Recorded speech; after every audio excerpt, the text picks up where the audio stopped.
Nandito tayo mga kalalab sa church para po nagdadasal ko po ang pasasalamat ko sa Panginoon ko na umabot po ako ng 34 years old. Yan. Sa church po ako po mga kalalab. Nagdadasal po ako.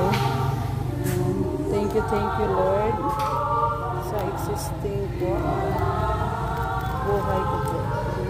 Maraming salamat po. Yung mga nakatilaw, taas po ang aming kamay. Naniniwala kami na kami kapag nandito sa tahanan mo ay walang nakakabala sa amin. Higit sa lahat sa aming espiritu, sa aming katawan, ito ang Panginoon ay pinagkaloob mo.